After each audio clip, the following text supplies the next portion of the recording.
નવપત ભગવાન શાશ્વત ધર્મ. શાસ્ત્રે એવું બતાડ્યું કે જે અમુક જ ક્ષેત્રની અંદર હોય તે અશાશ્વત છે, સાર્વત્રિક જે પ્રાપ્ત થાય તે શાશ્વત છે. અને આ અશાશ્વતની વચ્ચે આપણો આત્મા ગોઠવાયેલો છે. માટે જ શાસ્ત્રો કહે છે કે નવપત ભગવાન શાશ્વત છે. એટલે કે તમે કદાચ ભરત ક્ષેત્ર છોડી દો તો મહાવીર ક્ષેત્રની અંદર પણ નવપત ભગવાન તમને પ્રાપ્ત થઈ શકે છે. અને એવી શાશ્વત ધર્મની આરાધનાના વર્ષની અંદર 2 વખત ચૈત્ર અને આસો મહિનાની ઓળી બતાડવામાં આવેલી છે કે જેની અંદર શાશ્વત ધર્મ આપણો આત્મા શાશ્વત, નવપત ભગવાન શાશ્વત, પણ વચ્ચે ગોઠવાયેલો જે સંસાર છે તે અશાશ્વત છે. એટલે આત્મા અને નવપદની વચ્ચે એક દિવાલ ઊભી થઈ છે અને દિવાલ અનાદિકાળથી આવેલી છે. એવું છે ને કે જીવનને જેટલું સ્પષ્ટ આપણે જોઈએ છીએ એટલો આત્માને આપણે સ્પષ્ટ અનુભવતા નથી. જીવન એટલે તમને દેખાય છે 5 ઇન્દ્રિયો, શરીર, પરિવાર, વ્યવહાર, વ્યવસાય, તહેવારો, ઉત્સવો, આ બધું જીવન તમને દેખાય છે.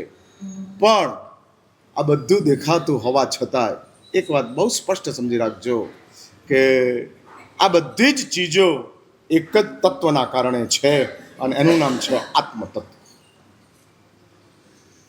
24 કલાકની અંદર 5 મિનિટ આપણે આપણા આત્માની સાથે ઇન્ટરેક્શન કરતા હોઈએ એવું ખરું?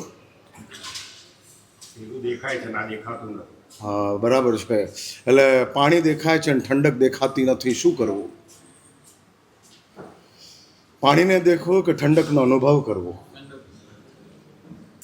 હા, દેખાતું જો મનાતું હોય તો અનુભવાતું તો વધારે સારી રીતે માનવું પડે. હા, વધારે સારી રીતે. થર્મોમીટરની અંદર ટેમ્પરેચર દેખાય છે અને શરીરમાં તાવ અનુભવાય છે. સાચું બોલો, ટેમ્પરેચરનો તાવ 100 હોય અને શરીરની પીડા 106 જેવી હોય તો તમે 100 માનો કે 106 માનો?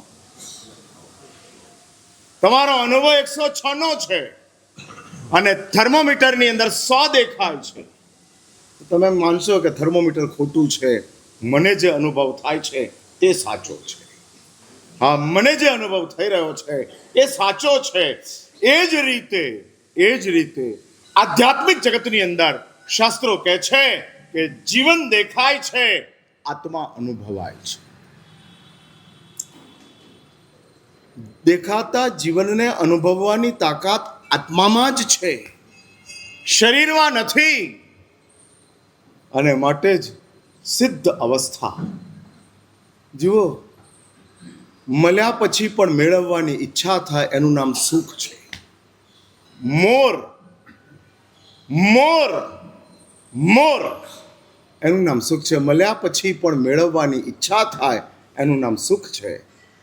મળ્યા પછી કશું જ મેળવવાની ઈચ્છા ન થાય એનું નામ સિદ્ધ અવસ્થા છે. સુખ અને સિદ્ધ અવસ્થા, આની વચ્ચે આટલો ડિફરન્સ છે. મળ્યા પછી વધુ મેળવવાની ઈચ્છા થાય. હા, પારસનાથની પૂજા કરી લીધી, સ્નાત્ર ભણાવી લીધું અને દેરાસરમાં જાહેરાત થઈ કે 2500 વર્ષ જૂના વિરાસતનો વારસો આવે છે એટલે બધા દોડી પડ્યા. હા, બધા દોડવા પડ્યા. વ્યાખ્યાન જાય બાજુમાં. સમય ગોઠવાયો પછી પહેલા વિરાસતનો વારસો. ફરી એક વાત સમજી રાખજો, હું ભગવાનના દર્શનનો વિરોધી નથી, પણ તમારી માનસિકતાનો જરૂર વિરોધી છું. તમે જે વધુ મેળવવાની દોટમાં છો, વધુ પ્રાપ્ત થઈ જાય, વધુ મળી જાય. ઘર આંગણે 2500 વર્ષ જૂના વિરાસતના વારસામાં ભગવાન આવ્યા છે, ચલો દર્શન કરી લે. હા, અને દોડતા જાઓ, ભાગવા માંડો.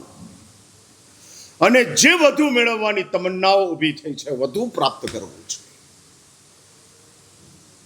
એક વાત સમજી રાખજો, વધુમાં કર્મ છે, સાચામાં કર્મનો નાશ છે. વધુ જોઈએ છે કે સાચું જોઈએ છે? વધુ અને સાચું, વધુ અને સાચું. 9 લાખ નવકાર વધુ છે અને એક નવકાર સાચો છે. વધુ એ મેથ્સ છે, સાચો એ અનુભવ છે. અને જો સાચું મળી જાય તો વધુ નથી જોઈતું. અને માટે જ સુલસા અંબળ કહે છે 25મા તીર્થંકર આવ્યા છે. રાજગૃહિની અંદર 25મા તીર્થંકર પધાર્યા છે.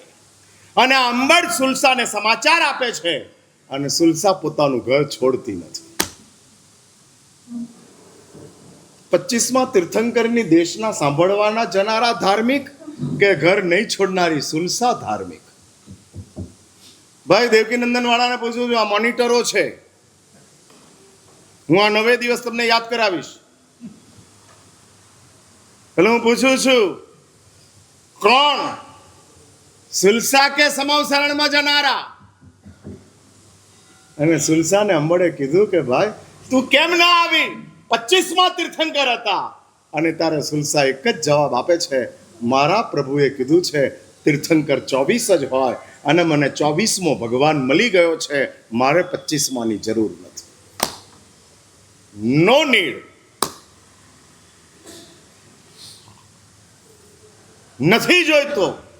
વધુમાં કર્મનો બંધ છે, સાચામાં કર્મનો નાશ છે. અને આધ્યાત્મિક જગત કર્મનું દુશ્મન છે. હા, પછી એ પુણ્ય કર્મ હોય કે પાપ કર્મ હોય, મેટર ઇમટીરિયલ. કઈ બહુ મહત્વની વાત નથી. આ બહુ મહત્વની વાત નથી.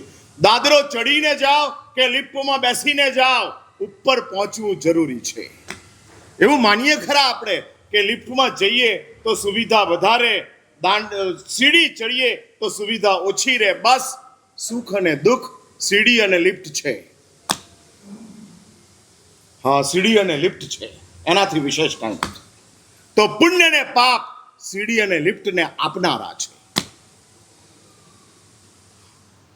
ભલે દુઃખ આપનારું પાપ કર્મ ખરાબ લૌકિક જગતની અંદર, પુણ્ય આપનારું પુણ્ય કર્મ સારું લૌકિક જગતની અંદર. લોકોત્તર જગત એક જ વાત કરે છે, કર્મ ખરાબ છે. હટાવો, હટાવો. ભાઈ સિદ્ધ અવસ્થા ક્યારે પ્રાપ્ત થાય? તીર્થંકર પદ હોય ત્યારે કે તીર્થંકર પદ જાય ત્યારે? એટલે નક્કી થઈ ગયું કે તીર્થંકર પદ સિદ્ધ અવસ્થાની અંદર અવરોધ છે, અંતરાય છે. સિદ્ધ બનવા માટે તીર્થંકર પદ પણ અંતરાય છે. હવે આ તમને વાત મારી નવી લાગશે. તમે એમ કહેશો કે મારા સાહેબ તીર્થંકરોએ તો સિદ્ધ અવસ્થા બતાડી, પણ એ સિદ્ધ થવા માટે તીર્થંકરે તીર્થંકર પદ છોડવું પડે. હા, ગુજરાતના મુખ્યમંત્રી રહીને મોદી સાહેબ ભારતના પ્રધાનમંત્રી નથી બની શકતા. ભારતના પ્રધાનમંત્રી બનવા માટે મોદી સાહેબે ગાંધીનગરની અંદર ગુજરાતના મુખ્યમંત્રી પદ ઉપરથી રિઝાઇન થવું પડે. સેમ વે ભગવાન મહાવીરે તીર્થંકર પદ છોડવું પડે તો સિદ્ધ શિલા પ્રાપ્ત થાય. સિદ્ધ શિલા એ પ્રધાનમંત્રી છે અને ભગવાન મહાવીરનું તીર્થંકર પદ એ મુખ્યમંત્રી છે. મુખ્યમંત્રી પદ છે, મળ્યું છે, મંજૂર, પણ સિદ્ધ થતા પહેલા તો એ છોડવું જ પડશે. બાય ડિફોલ્ટ છોડવું પડશે. કારણ કે સિદ્ધ અવસ્થાની અંદર ભવ્યત્વ પણ બાધક છે. એ છૂટે, તીર્થંકર પદ છૂટે ત્યારે સિદ્ધ અવસ્થા પ્રાપ્ત થાય છે. બધું જ છૂટી જાય અને જે મળે એનું નામ સિદ્ધ અવસ્થા. અને સિદ્ધ પદ પૂર્ણાનંદી થાય. પૂર્ણ આનંદ, પૂર્ણ આનંદ. વધુ છે તો સુખ છે, કશું જ નથી તો આનંદ છે. હવે આ સાયન્સ મારું સમજાશે? હા, સુખ અને આનંદમાં શું ફરક? હા, હવે આ વાત આવી. જે અનુભવાય તે આનંદ છે, જે દેખાય તે સુખ છે. હા, હા, ધરાઈ જાઓ એ આનંદ છે, દોડો તે સુખ છે, ઉભા રહો એ જાગૃતિ છે. એટલે જ્યાં આગળ ધરાઈ જવાય છે, સેટિસ્ફાય, ફૂલ, હા ફૂલ થઈ ગયો, ફૂલફિલ થઈ ગયો, નથિંગ, આનું નામ આનંદ છે. એનું નામ આનંદ છે. અને આનંદ જ્યારે પ્રાપ્ત થાય છે ત્યારે તે વર્ણના અતીત હોય છે. અને સિદ્ધ ભગવંતો માટે તો સિદ્ધ ભગવંતોને શાસ્ત્રોએ કીધું નિષ્ક્રિય છે. હવે પોતાનો અનુભવ જ એટલો બધો ઘેરો છે કે બતાડી શકાય તેવો છે જ નહીં, માટે બતાડવા માટેના સાધનો પણ તેમણે છોડી દીધા. શરીર આનંદને બતાડવા માટેનું માધ્યમ છે, ન જોઈએ. જીભ શબ્દ બતાડવા માટેનું માધ્યમ છે, ન જોઈએ. બધા જ માધ્યમો છોડી દીધા, માત્ર આનંદની અંદર સ્થિર થઈ ગયા. પૂર્ણ આનંદ છે, પૂર્ણ આનંદ.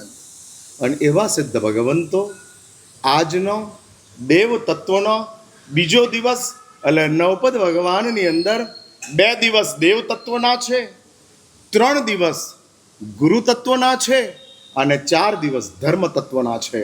દેવ, ગુરુ અને ધર્મ, આ બીજો દિવસ સિદ્ધ પદ, પૂર્ણ સિદ્ધિ, હવે કશું જ જોઈતું નથી એવી એક માનસિકતા, એવી એક માનસિકતા ધરાઈ જવાય, ધરાઈ જવાય. મહાવીર મળી ગયા, હવે 25મા તીર્થંકર જોઈતા નથી. સુલસાનું કયું ડેરિંગ હશે? કઈ તાકાત હશે કે જે તાકાતના કારણે સુલસા આવેલો આવું આકર્ષણ. સુલસાના હૃદયમાં મહાવીર કેવા છે એ જાણવા માટે એમ અંબડ પરિવ્રાજકે આખી એક માયા રચેલી હતી. અને ત્યાં અંબડ પરિવ્રાજક મોંમાં આંગળા નાખે છે, એમનેમ ભગવાને આને ધર્મલાભ નથી કહેવડાવ્યા. ભગવાન સુલસાના અંતરાત્માને જોઈ રહ્યા છે, ઓન સ્ક્રીન જોઈ રહ્યા છે. કેવલ જ્ઞાનના પ્રકાશની અંદર સુલસાના સમગ્ર અસ્તિત્વને પ્રભુ સ્કેન કરી રહ્યા છે. અને સ્કેન કરતા પરમાત્મા રાજગૃહના કરોડો લોકો ભગવાનના ભક્ત હોવા છતાં કોઈને નહીં, માત્ર સુલસાને. ને તો 50 જણાનું નામ આપી શકત પરમાત્મા. શ્રેણિકને કહેજો, રેવતીને કહેજો, ચેલણાને કહેજો, અને આવા 50નું લિસ્ટ. અને અંબડને તો ભગવાનના 50નું લિસ્ટ હોત તો 50 ઠેકાણે જવાનું સદભાગ્ય પ્રાપ્ત થાત. પણ ના, મારી સુલસા વિતરાગતા અને કરુણાની વચ્ચે પણ પ્રભુ સુલસાને આ ભૂમિકાની અંદર લઈ જાય છે. જાણે કે સુલસાના અંતરાત્માને પ્રમત્ત અવસ્થાની અંદરથી અપ્રમત્ત અવસ્થાની અંદર લઈ જવા માટે ધર્મલાભ એક સ્ટાર્ટર તરીકે, પાવર કી તરીકે પ્રભુ છોડે છે. અને સુલસાના અંતરાત્માની અંદર ધર્મલાભ જસ્ટ લાઈક મિસાઈલ પહોંચે છે. અને ઇતિહાસની અંદર લખાયેલું છે આ પૂર્ણ આનંદ, એનો આજનો દિવસ અને આ સિદ્ધ પદ, એ સિદ્ધ પદની ઉપાસનાનું પર્વ. હવે હું નવપદ ભગવાનના માધ્યમ તરીકે શ્રીપાલ અને મૈણા જે છે એનું વિવેચન લઉં છું. એ પહેલાં ઢાળની કેટલીક પંક્તિઓ અને ત્યાર પછી શ્રીપાલ મૈણાના જીવનની અંદર આપણે સંવેગ રંગ પાળીએ પુણ્યવંત વિનય વિજયજી મહારાજે આગમોના અને અંગોના ગહન પદાર્થોને ગુજરાતી ભાષાની અંદર શ્રીપાલના રાસની અંદર પ્રસ્તુત કર્યા. મહાપુરુષોની આ બહુ મોટી એક કરુણા છે. ધર્મ સમજવો કઠણ છે. નંબર 2, ધર્મ મેળવવો તમારો ભાવ હોતો જ નથી. આચારાંગ સૂત્રની અંદર પરમાત્મા કહે છે કે ધર્મ અને ધર્મ સંજ્ઞા એમાં પણ બહુ મોટા અંતરો છે. સમય આવે અને થઈ જાય એનું નામ ધર્મ સંજ્ઞા છે. પણ અંદરથી સંવેદના પેદા થાય અને દોડે એ ધર્મ છે. હા, સમય અને સંવેદના. સમય આવે ને થઈ જાય. હું તમને એમ કહું કે ભાઈ ચૈત્ર વદ એકમના દાડે આંબેલ કરો ને, ચૈત્ર સુદ પૂનમ સુધી બહુ સરસ આંબેલ થયા. અને તમે એમ કહો કે દેવકી નંદનમાં વ્યવસ્થા બરાબર હતી, જો કે ભોયરામાં થોડી તકલીફ તો પડે જ છે, સફોકેશન થાય છે. કહેનારા કહી જાય છે કે મહારાજ સાહેબ, આ ભોયરાની અંદર હવાની આવન જાવન એટલી બધી રહેતી નથી, અને એના કારણે છતાંય 9 આંબેલ થઈ ગયા, મજાથી થઈ ગયા. હું એમ કહું કે હવે આ ચૈત્ર વદ એકમે એક આંબેલ કરી લો. હા, ચૈત્ર સુદ પૂનમ સુધી તમે કર્યું તો એક આંબેલ ઓર કરી લો. મહારાજ સાહેબ, વાત પૂરી થઈ ગઈ. સમય સાથે આંબેલ જોડાયું તે સંજ્ઞા છે. ઈચ્છા થાય ને તોય પારણું કરીએ. હા ભાઈ, ચૈત્ર વદ એકમને દાડે હવારે મન થયું કે આજે બહુ સારું છે, અને આંબેલ કરું તો વાંધો આવે એમ નથી. ઘણા એવા પુણ્યાત્માઓ છે કે જે લોકોને વર્ધમાન તપની આંબેલની ઓળી ચાલે છે, અને જબરજસ્ત 100 ઓળી આંબેલની કરતા જાય છે, અને આંબેલ કરતા જાય. એવા કંઈક મહાત્માઓ છે કે જેના હજારો આંબેલ થઈ ગયા, અને લગાતાર આંબેલની આરાધના તે લોકોની ચાલે છે. તો આપણે પણ ચૈત્ર વદ એકમના દિવસે આંબેલ કરી લઈએ એવી અંદરથી ભાવના થાય ને, તો પણ આપણે કરતા નથી. કારણ કે ધર્મ સમયનો છે, સંવેદનાનો. ચૈત્ર સુદ સાતમથી ચૈત્ર સુદ પૂનમની વચ્ચે પારણાનું ભાવના થાય તોય ન કરે, અને એકમે આંબેલની ઈચ્છા થાય તોય ન કરે. હા, બંને બાજુ પારણાની ભાવના થઈ ગઈ, હવે નથી કરવા, છોડી દેવા છે. ના, હું વર્ષોથી કરું છું, કેમ છોડાય, કેમ છોડાય? અને પછી એ અનિચ્છાથી ચાલે રાખે, અનિચ્છાથી. હા હા, હવે પૂછ્યું છે તો હું વાત કરી લઉં. શાસ્ત્રોએ આને દ્રવ્ય ધર્મ કીધો છે. અનિચ્છા અકામ છે, અકામ કામ વિનાની છે. અને ધર્મ, દ્રવ્ય ધર્મ અને સંજ્ઞા પેરેલલ ચાલનારી ચીજો છે, પેરેલલ ચાલનારી. એટલે બહુ સૂક્ષ્મતા ભૂમિકાની અંદર છે. માટે જ દુલ્હો સુગુરુ સંયોગ. આ ઢાળની અંદર વિનય વિજયજી મહારાજ કહે છે, બધું જ મળી ગયું. માનવ જીવન મળી ગયું, આર્ય કુલ મળી ગયું, નિરોગી શરીર પ્રાપ્ત થઈ ગયું, સરસ મજાનો પરિવાર પ્રાપ્ત થઈ ગયો. સદગુરુનો સંયોગ ન મળે તો ઉપરની બધી જ ચીજો ફેલ છે. સુપર 8 ની અંદર બધું જ જીતીને પહોંચ્યા, બધી જ મેચો જીતીને પહોંચી ગઈ ભારતની ટીમ, પણ ફાઇનલમાં હારી ગઈ. તો એ હારેલી જ ગણાય છે. ભલે એ પહેલાની બધી જ જીતી ગઈ હોય, સેમીફાઇનલ સુધી જીતી ગઈ હોય, પણ ફાઇનલમાં હારી ગયા તો એ ટીમ હારેલી છે. એ જ રીતે સુગુરુ પ્રાપ્ત ન થયા તો માનવ જીવન, આર્ય કુળ, પંચેન્દ્રિય પરિપૂર્ણ શરીર, નિરોગી શરીર, રૂપવાન શરીર, these are all fail. No value. कुछ मूल्य नहीं है. हाँ, कुछ मूल्य नहीं. क्यों? सुगुरु की प्राप्ति मिली हुई ऊपर की तमाम चीजों को सार्थक कर देती है. हाँ, सार्थक कर देती. પ્લોટ હોય ને એવડું મકાન ન હોય, મકાન હોય ને એવડો દરવાજો ન હોય, દરવાજો હોય ને એવડું મોટો આગળિયો ન હોય, આગળિયો જેટલો મોટો હોય એટલો મોટું તાળું ન હોય, અને તાળું જેટલું મોટું હોય એટલી મોટી ચાવી ન હોય. ચાવી જ ન હોય તો આગળિયા તાળાને શું કરવાનું? તાળું જ ન હોય તો આગળિયાને શું કરવાનું? આગળિયો જ ન હોય તો દરવાજાને શું કરવાનો? દરવાજો જ ન હોય તો મકાન શું કામનું? મકાન જ ન હોય તો કમ્પાઉન્ડને શું કરવાનું? લોકો ત્યાં આવીને અડ્ડા જમાવશે. માટે શાસ્ત્રો કહે છે સુગુરુ એ આધ્યાત્મિક જગતના ઘરની ચાવી છે. राम नाम सत्य है मगर चाबी गुरु के हाथ है. ईश्वर सच है, सिद्धांत सच है, लेकिन वो ईश्वर और सिद्धांत उसको मैच करने का काम सदगुरु का है. हाँ, सदगुरु की प्राप्ति के बिना कुछ नहीं हो सकता. અનાદિકાળથી હજી સુધી સદગુરુ મળ્યા નથી એવું માનવું પડે.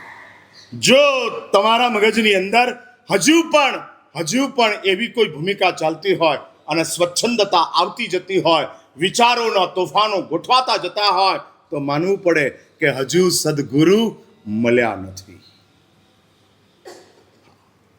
પણ ફરી એક વાત હું કહી દઉં, આની સાથોસાથ એક કરેક્શન આપી દઉં. જો તમને તમારા માટે અંદર ખાને તમારી સ્થિતિને જોઈ અને અંદરથી ભારોભાર પીડા થતી હોય, વેદના જાગતી હોય, ગલત હૈ. અને એક વાત સમજી રાખજો, સદગુરુ એ કોઈ બહારની વ્યક્તિ નથી, અંદરનું જ તત્વ છે. ગુરુ તો માધ્યમ છે, ગુરુ તત્વ આપણી પાસે છે. માધ્યમ અને આસ્થા એ બે વસ્તુઓ જરૂરી છે. માધ્યમ વિના કેન્દ્ર મળતું નથી, પણ કેન્દ્ર મળી ગયું એનો અહેસાસ આપણને જો થઈ જતો હોય, મેળવાઈ જતો હોય. અને આ એક ઋણાનુબંધ હોય છે. હા, ઋણાનુબંધ હોય છે. અને ઋણાનુબંધ સ્વાભાવિક રીતે જોડાતા જતા હોય છે. ઘણા બધા દ્રષ્ટાંતો તમે જાણો છો. હમણાં જ હું આ શ્રીપાલની વાત કરું છું, જે મેં ગઈકાલે છોડેલી હતી.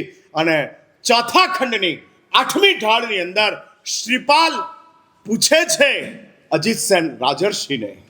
અને અજીત સેન રાજર્ષિ એટલે તમે જાણો છો શ્રીપાલના જ કાકા છે સંસારી અવસ્થાના. અને શ્રીપાલને ખતમ કરી નાખી રાજ્ય પોતાનું કરવા માટે, ચંપાના સમ્રાટ બનવા માટે શ્રીપાલને મારવા માટે દોડ્યા છે. પણ એની અંદર જીવન પરિવર્તન, માણસ તરીકેના જીવનની આ એક બહુ મોટો પ્લસ પોઈન્ટ છે. બદલાવવું હોય તો આજે જ બદલી શકાય છે. બગડવા માટે વર્ષો લાગે, બદલાવવા માટે સેકન્ડ લાગે. વર્ષો પછી પણ પૂરા બગડાતું નથી, અને બદલાવવા માટે એક જ સેકન્ડ કાફી છે. चेंज. कल जो भी था वो ठीक है, आज से मैं अलग हूं. हाँ, आज से मैं अलग हूं. અને એવા જૈન દર્શનની અંદર અનેક દ્રષ્ટાંતો છે. कल तक रूपकोशा के पास कामी स्थूलभद्र था और आधे घंटे में संबुद्धि विजय के पास पहुंचकर मुनि स्थूलभद्र बन जाता. सिर्फ 30 मिनट में चेंज, बदलाव. અને એ બદલાવ ચિરંજીવ થઈ જાય છે, દીર્ઘકાલીન બની જાય છે, અને કાયમને માટે સચવાઈ જાય છે. પણ એકવાર અંદર ખાને આવી એક ઝંખના પેદા કરો, बदलना है. ये नहीं, अनादि काल से जिस तरीके से मैं अपनी आत्मा के साथ व्यवहार कर रहा हूं उसको मुझे चेंज करना. કહે છે સુખ ક્યારે પ્રાપ્ત થાય? જ્યારે તમે મોહને છોડો ત્યારે. મોહનો અર્થ જ છે તમારા આગ્રહોને છોડો ત્યારે સુખની પ્રાપ્તિ થાય. મોહનો અર્થ અજ્ઞાન છે, પણ અજ્ઞાનનો અર્થ આગ્રહ છે. આ આગ્રહની અંદર બેઠા હોય, કળશ ભરીને જ પાણીથી ભગવાનનો પ્રક્ષાલ થાય. જ્યાં સુધી કળશ ભરેલો ના હોય ત્યાં સુધી પ્રક્ષાલ અધૂરો કહેવાય. અને બધા કળશ ભરીને લે અને પાણી ભગવાનની ઉપર પ્રક્ષાલ કરતા જાય. કોકે એમ કીધું છે કે જેટલો વધુ સમય ભગવાનનો પ્રક્ષાલ ચાલે એમ વધુ પુણ્યની પ્રાપ્તિ થાય. વળી પાછું ઇન્કમનો સોર્સ આપણે શોધી લીધો.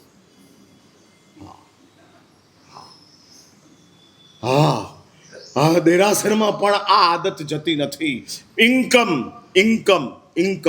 ઇનફ્લો. પુણ્ય મિલના જોઈએ. અને તમને કોકે એવું કીધું છે કે પુણ્ય આપણને કાયમને માટે સુખમાં રાખતું જાય છે. એક વાત સમજી રાખજો, સુખ આપનારું પુણ્ય આંધળું છે. હવે આંધળા પુણ્યને આંગળી પકડી અને તમે ચાલો, ક્યાં પહોંચો? સમજાય છે મારી વાત? હું જે બોલ્યો એ સમજાય છે? બધી સુવિધાઓ, બધી અનુકૂળતાઓ પુણ્યથી પ્રાપ્ત થાય, પણ નોટ કિયા જાય પુण्य अंध है, देखने वाला तो मैं खुद हूं, मैं खुद हूं, और यदि मेरे में दृष्टि नहीं आई तो ये पुण्य मुझे खड्डे में डाल देगा, 7वीं नारक तक लेके जाएगा. चक्रवर्ती पुण्यशाળી કહેવાય કે પાપી કહેવાય? એ સમય પુણ્યશાળી. હા, એટલે એ સમય પુણ્યશાળી. અને ચક્રવર્તી 7મી નરકમાં જાય એ પુણ્યશાળી હતા માટે ગયા ને.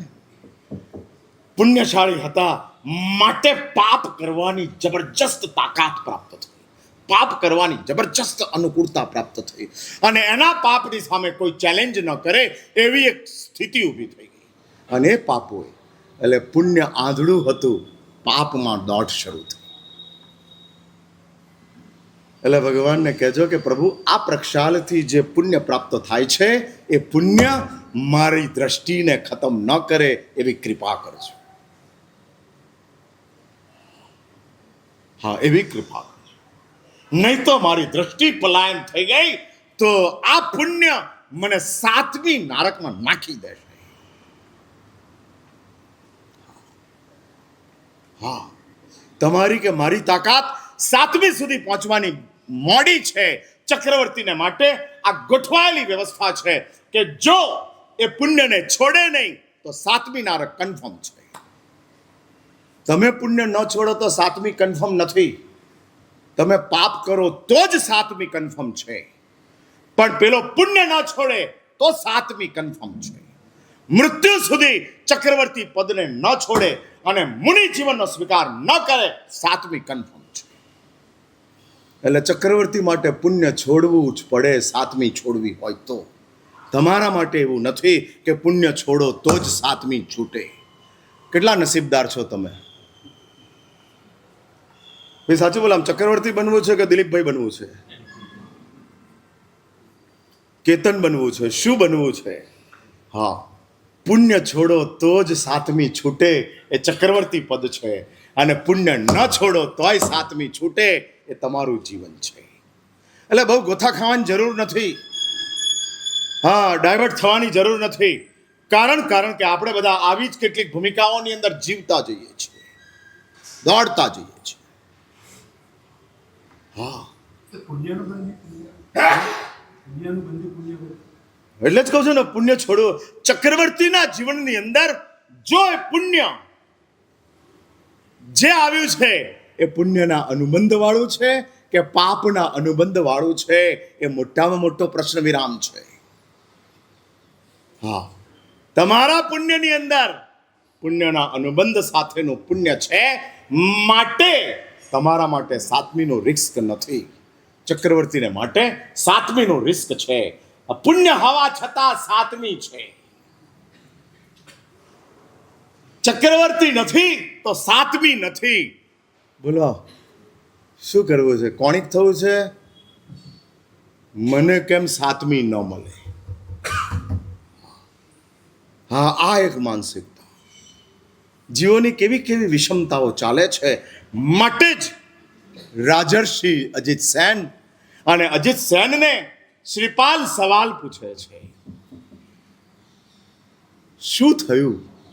જન્મ્યો ત્યારે રાજકુમાર અને 5 વર્ષની ઉંમરે માં છૂટી ગઈ, બાપ મૃત્યુ પામ્યા, શરીરને કોડ લાગુ પડ્યો અને જીવન આખું અનાથ બની અને મોટું થવા. જૈન ધર્મનો સૌથી મહત્વનો સિદ્ધાંત છે પૂર્વજન્મ અને પુનર્જન્મ. ફરીથી આ યાદ રાખજો. જન્મ્યા પહેલા આપણે ક્યાંક હતા અને મૃત્યુ પછી આપણે ક્યાંક જવાના છીએ. તમે કેટલું માનો આ બાબતમાં? સાચું બોલા, મૃત્યુ પછીની ચિંતા કે મૃત્યુ પહેલાની ચિંતા? મરવું જ નથી ગમતું. હા, મરવું જ નથી ગમતું. એ તો મને ખબર છે. હા, એ મને ખબર છે. હા હા, મને જાણો છો, આંબેલે કરવા ગમતા નથી પણ કરીએ છીએ. એટલે મરવું નથી ગમતું એ તમારી ભાવના છે, એ તમારી ઈચ્છા છે, પણ એ હકીકત તો થવાની નથી. હા, હા, નક્કી વાત છે. હા, બસમાં પ્રવાસ કરનારા દરેકને મર્સિડીઝ મેળવવી છે. હા, કોઈને લોકલ બસ ફાવતી નથી, પણ લોકલ બસ વિના કોઈનું ચાલતું નથી. એ જ રીતે મરવું નથી, પણ મરવું તો પડશે જ. હવે સાચું બોલો, જીવવું છે કે મરવું પડશે જ, એ વાતની ઉપર વિશ્વાસ છે. એક વાત બહુ કાન ખોલીને સાંભળી લો, જીવન અનિશ્ચિત છે, મૃત્યુ નિશ્ચિત છે.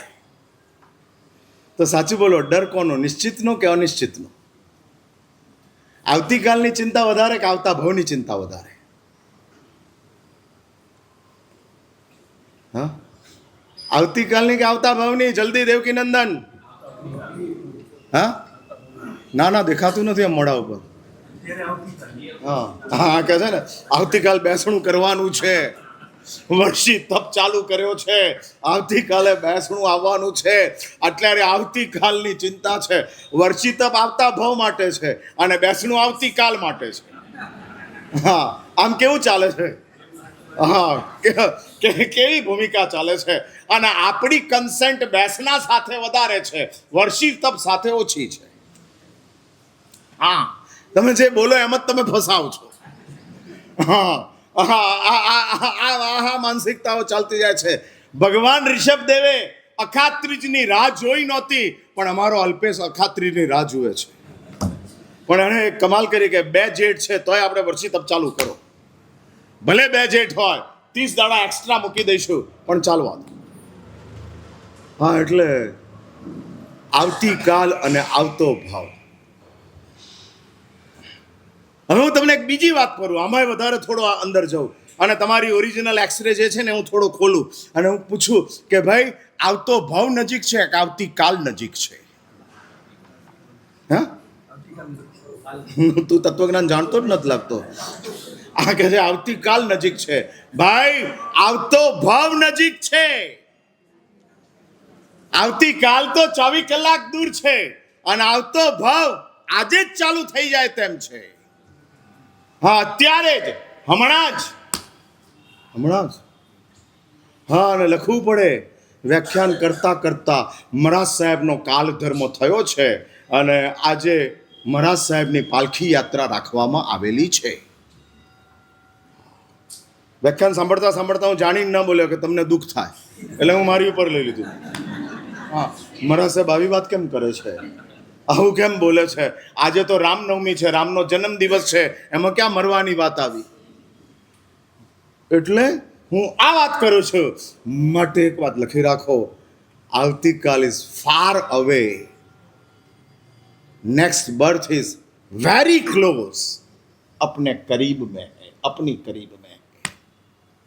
અને કેટલી મોટી કમનસીબી છે કે આવતીકાલને નજીક સમજી અને આવતા ભવને દૂર સમજી આપણે આવતા ભવને પગની નીચે કચડીએ છીએ અને આવતીકાલને માથા ઉપર મૂકીને ફરીએ છીએ. હા, આપણા માથા ઉપર આવતીકાલ છે. એલપીજી ને પીએનજી નું તોફાન ચાલી રહ્યું છે. હા, અને સૌ આના માટે સંતપ્ત છે. સરકાર ઉપર કેટલો વિશ્વાસ રાખવો? હા, આવા આપણા કામો ચાલતા જાય છે. કેટલી આમ આપણી કંગાલિયત ગોઠવાયેલી છે. અને માટે જ શાસ્ત્રો કહે છે કે આ જૈન ધર્મનો સૌથી મહત્વનો સિદ્ધાંત છે, હર પલ યાદ રખ, હર પલ યાદ રખ, અભી તેરે પાસ હૈ, આને વાલી સેકન્ડ તેરી નહીં. હા, તારે રહેવું ભાડાના મકાનમાં. સિદ્ધને કરે છે ગુમાન, તારે રહેવું ભાડાના મકાનમાં. લઈ લે 2 પંક્તિ. ભીખુદાન ગઢવીની આ પંક્તિઓ છે, લોક સાહિત્યની અંદર મુકાયેલી છે. એટલે રાસની સાથે આવી પણ કેટલીક વાત હું તમારી સમક્ષ લઈશ. દેવકી નંદનમાં ફ્લેટ ઓનરશિપનો છે ને શરીર ભાડાનું છે. આવું એક મિસમેચિંગ ચાલે છે. હા, તમારા ફ્લેટમાંથી તમને કોઈ કાઢી શકે તેમ નથી, પણ તમારા શરીરને કોઈ બચાવી શકે તેમ નથી. આપણે કેટલા બધા નાજુક રીતે ગોઠવાયેલા છે. ઘર આપણું છે અને શરીર આપણું નથી. હા, આપણું નથી. ધંધો આપણો છે અને નસીબ આપણું નથી. કંટ્રોલ કરી શકે, જો શરીરને કંટ્રોલ નથી કરી શકતા આપોઆપ બદલાઈ જાય. હા, એટલે આ આપોઆપ બદલાય છે, છતાંય આપણે સાવધાન કેટલા, આપણે સમજદાર કેટલા. હા, જે બદલાતો નથી એવા આત્માને બગાડવા માટે આ બધા આપણી પાસે નિમિત્તો ગોઠવાયા છે. એક 5 મિનિટ માટે બી કલ્પના કરો કે શરીર ના હોય તો જીવન હોય, જીવન ના હોય તો પાપ હોય, પાપ ના હોય તો જન્મ હોય, કશું જ નથી. એટલે જ જે શરીર છે એ આપણું ભાડાનું છે અને માટે જ અહીં આગળ રાજર્ષિ અજીત સેન પૂર્વજન્મ અને પુનર્જન્મ શ્રીપાલને કહે છે, દોસ્ત પૂર્વના ભાવ તરફ નજર કર. જે સમસ્યાનું સમાધાન તમને આ ભાવમાં ન મળતું હોય એ તમામ સમસ્યાઓના કારણો પૂર્વ ભાવમાં ગોઠવાયેલા છે. આપણી કમનસીબી છે કે રિઝલ્ટને આપણે જોઈને દુઃખી છીએ, રીઝન સુધી આપણે પહોંચતા નથી. તમે એમ કહો કે મારા સાહેબ કોઈનું ખરાબ કર્યું નથી, છતાં મારું સારું થતું નથી.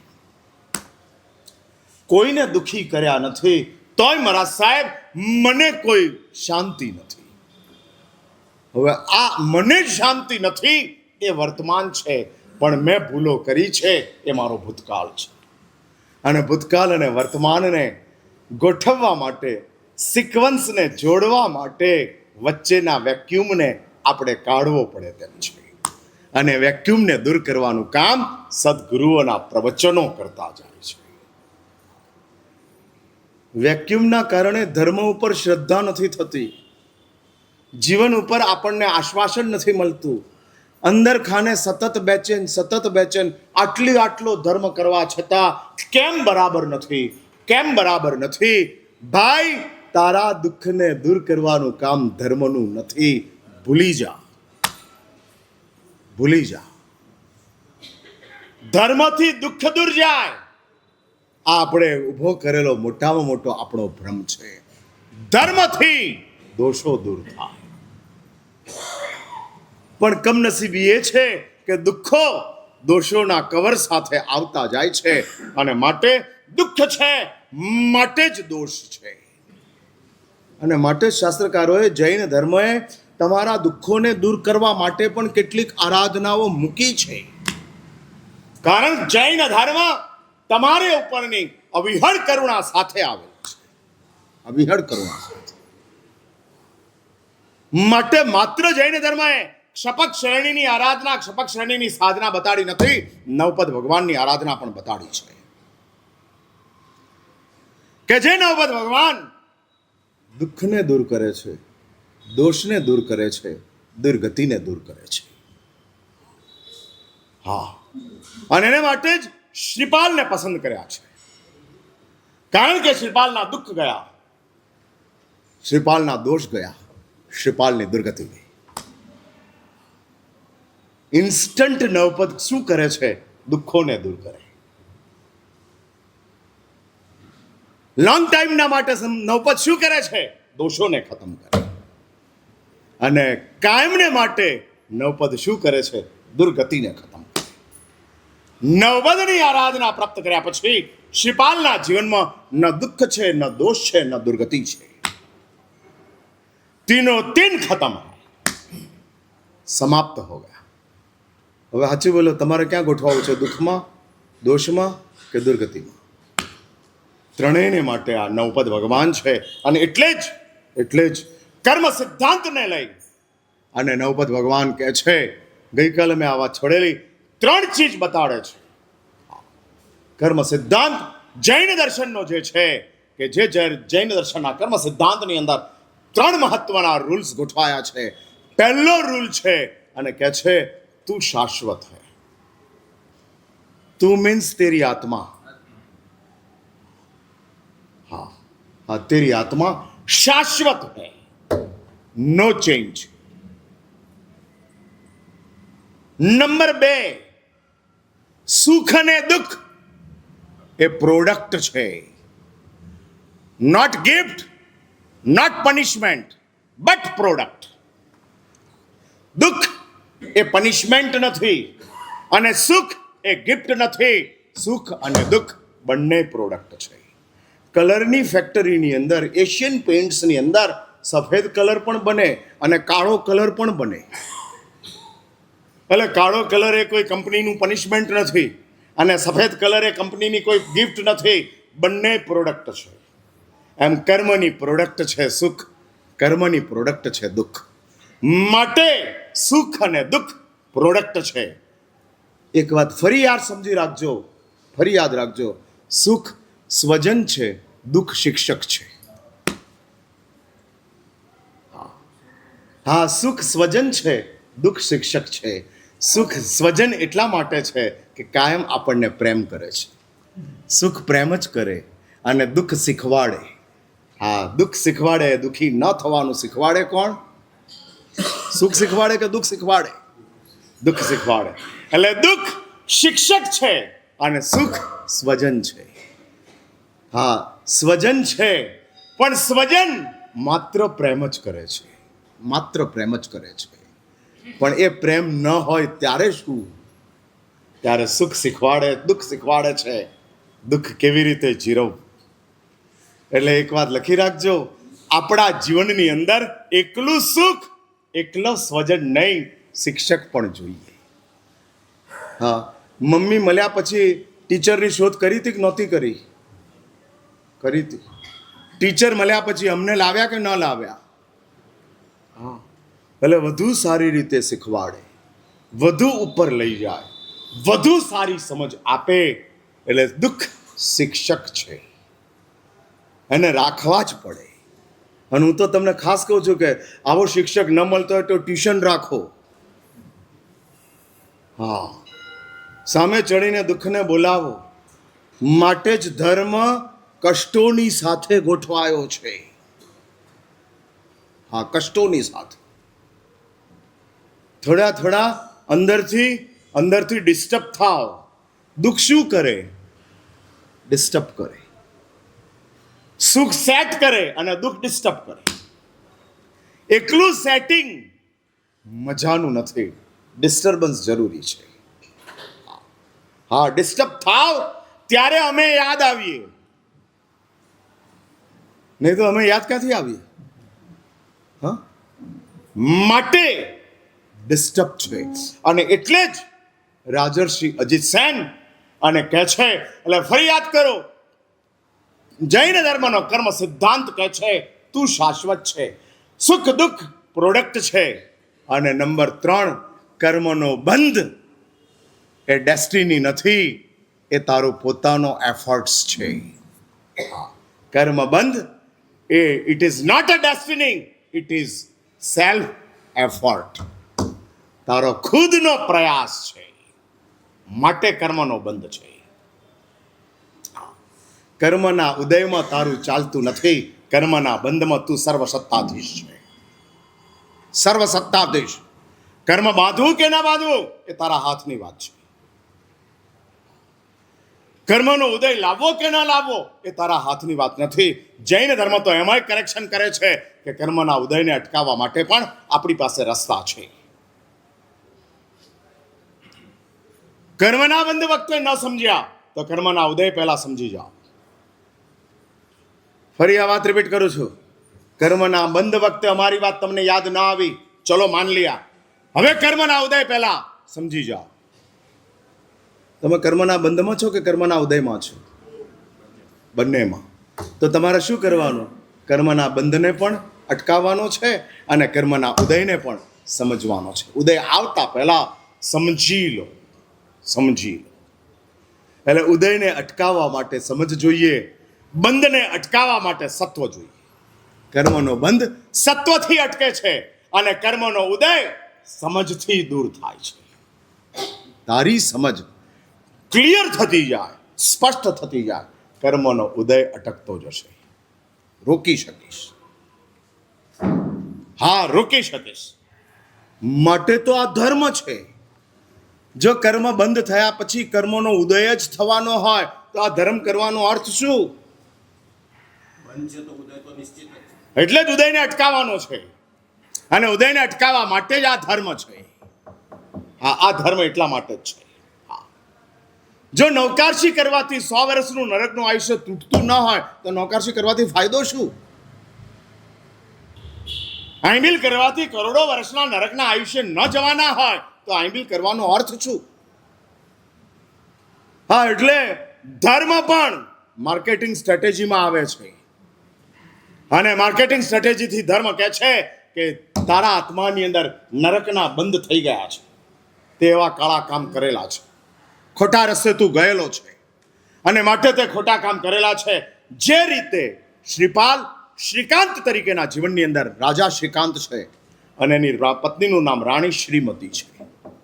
અને આ શ્રીકાંતે પોતાના જીવનની અંદર 3 વખત મુનિઓની ભયંકર હિલના કરી છે. 700 ક્ષત્રિયોની સાથે શ્રીકાંત રાજા શિકાર માટે નીકળે છે, અને રસ્તાની અંદર મુનિ મળી જાય છે ધ્યાનસ્થ મુદ્રાની અંદર. અને મુનિને જોતા આ શ્રીકાંતને મુનિ માટે દુર્ભાવ પેદા થાય છે. આ કેવી કમનસીબી! હા, કેવી કમનસીબી! મહાત્માઓ બધા જ તમને મેચ થાય એવા કદાચ ન મળે એવું બને. મોટે ભાગે મહાત્માઓ તમારું ધ્યાન રાખીને રહેતા હોય છે, બરાબર છે ને કેતન? હા, તમે અમારું ધ્યાન વધારે રાખો કે અમે તમારું ધ્યાન વધારે રાખીએ? હા, હા, એ તો બરાબર છે, રાખવાનું. હાલો, અમારી ઉપર જવાબદારી ઠોકી. તમારે અમારું ધ્યાન રાખવાનું. અમે એમ કહીએ કે 7:45 થી 9 વ્યાખ્યાન પૂરું કરવાનું, એટલે પૂરું કરવાનું જ, પછી 2 મિનિટે વધારે નહીં ચલાવવાનું. હા, અમે કીધું છે અમારું ધ્યાન રાખવાનું, એટલે અમે તમારું ધ્યાન રાખીએ છીએ, બરાબર છે ને? એમાં યસ ને? અને છતાંય કોઈક ઠેકાણે ક્યાંક આડું થઈ જાય તો તમે માફ કરો કે તમે નિંદા કરો? મહાત્માઓ તમારું બધું જ ધ્યાન 100% રાખતા હોય, પણ એમાં ક્યાંક ભૂલ થઈ ગઈ. હવે છદમસ્ત છે, મહાત્મા પણ છદમસ્ત છે, તમારા જેવા જ છે, અને આવ્યા છે, અને એમની ક્યાંક ભૂલ થઈ ગઈ બોલવામાં કે તમારી વાત, તમારી સાથે વ્યવહાર કરવામાં મહાત્માની ક્યાંક શરત ચૂક થઈ ગઈ, તો કોમેન્ટ્સ કે એક્સેપ્ટન્સ? હા, શું થાય? હા, સોશિયલ મીડિયા ચાલતું જાય. હું ફરી કહું છું, ધર્મ અને ધર્મી આ બંનેની નિંદા છોડી દો. ધર્મ ન કરવા હોય તો ન કરતા, ધર્મી ન બનવું હોય તો ન બનતા, પણ ધર્મ અને ધર્મી આ બંનેની નિંદા ન કરતા. નિંદા કરવા માટે ઘણા સુખીઓ છે, ઘણા પાપીઓ છે, કરો ને. હા, આ દુનિયામાં એવા ઘણા છે સુખીઓ કે જે ખોટા રસ્તે છે, કરો. ઘણા એવા પાપીઓ છે, કરો એની નિંદા. સુખીઓ અને પાપીઓની નિંદા આપણે કરતા નથી. ધર્મ અને ધર્મીની નિંદાઓ આપણા જીવનમાં ચાલે છે, અને જેમ ધર્મ વધતો જાય છે તેમ નિંદા વધતી જાય છે. હા, આ કમનસીબી ઊભી થાય છે. વાળ વધે ને જૂ વધે ને એમ ધર્મ વધે, એમ નિંદા વધે. હા, આ કેવી કમનસીબીઓ! કેટલી કંગાલિયત! તું જે કરે છે નૌકાર, તું જે કરે છે સામાયિક, તું જે કરે છે તપ, એવા જ તપની તું નિંદા કરે છે. શા માટે? છોડ. પણ આ શ્રીકાંત અનાદિકાળના પાપ સંસ્કારો, અને 3 વખત એણે મુનિઓને ત્રાસ આપ્યો. એક વખત, પહેલી વખત 700 જણાએ આ મુનિને ત્રાસ આપ્યા. બીજી વખત વળી પાછા જાય છે, અને નદીના કિનારે મહાત્માને જુએ છે, અને વળી પાછા આને ચાનક ચડે છે. હા, સાધુ તમને ન ગમતા હોય તેવું બને, પણ સાધુતા ન ગમે. હા, સ્વજન સાથે તમારો કોઈ પૂર્વગ્રહ હોય એ બને, પણ એમાં તમને સંબંધો ખરાબ લાગે. સસરો તમારો ખરાબ છે, પણ એમાં સસરા જમાઈના સંબંધને શું કામ બગાડો છો? એટલે દુનિયામાં સ્વજન ખરાબ લાગે છે અને સંબંધોને આપણે તોડી નાખીએ છીએ. ધર્મની અંદર વ્યક્તિ ખરાબ લાગે છે અને સાધુતાને આપણે નિંદા કરીએ છીએ. બંને ખોટા. વ્યક્તિ ખરાબ છે, સંબંધ ખરાબ નથી. હા, નથી ખરાબ. મને સંબંધો પરમાત્મા આદિનાથ તરફથી મળેલા છે સંસારના. માટે જ આ ભૂમિકાને સમજવાની છે. અને આ સાધુતાની સાથે નિંદા. અને સાધુ નદીના કિનારા ઉપર છે અને નદીના કિનારા ઉપર રહેલા મહાત્માને ઉચકે છે માથાથી અને નદીમાં ડૂબાડે છે, પાછા કાઢે છે, પાછા ડૂબાડે છે. 2-4 વખત આવું કરે છે અને સાધુ કાંઈ જ કરતા નથી. મનમાં એક જ વિચાર છે, મને તો આના માટે બિલકુલ દુર્ભાવ નથી, પણ કર્મ આનું શું કરશે? આ મહાત્માઓની કઈ ઉત્તમ ભાવના, કઈ ઉત્તમ ભાવના. નિંદા કરનારો પણ વિનંતી કરવા આવે તો મહાત્મા ધર્મ લાભ જ આપે છે. અને આ ભૂમિકાની સાથે, આ માનસિકતાની સાથે પેલા મહાત્મા સંપૂર્ણ મૌન છે અને આ શ્રીકાંતને અંદરથી વેદના શરૂ થાય છે. માટે જ શાસ્ત્રો કહે છે કે કોઈના ગુનાને કહો નહીં, સમય આપો. આપોઆપ બદલાવાના ચાન્સીસ ઊભા થશે. તરત ને તરત જે તમે ટોકવાની શરૂઆત કરો છો ને, ઘરમાં મમ્મીઓ દીકરાની ઉપર તૂટી જ પડે. સમય આપ ભાઈ, સમય આપ. હા, ગુરુઓ ચેલાની ઉપર તૂટી જ પડે. સમય આપો, સમય આપો. તમારું મૌન એના અપરાધનો ઈલાજ છે. તમારા શબ્દો એના અપરાધનું કવર છે. એનો અપરાધ તમારા શબ્દોના કારણે સચવાઈ જશે. તમે મૌન રહેશો તો એનો અપરાધ આપોઆપ ઈલાજ બની અને ચાલ્યો જશે. મહારાજ મૌન છે અને શ્રીકાંતના હૃદયનું પરિવર્તન થાય છે. અને એ શ્રીકાંત હવે શું કરે છે? કાલ વળી પાછા મળીએ.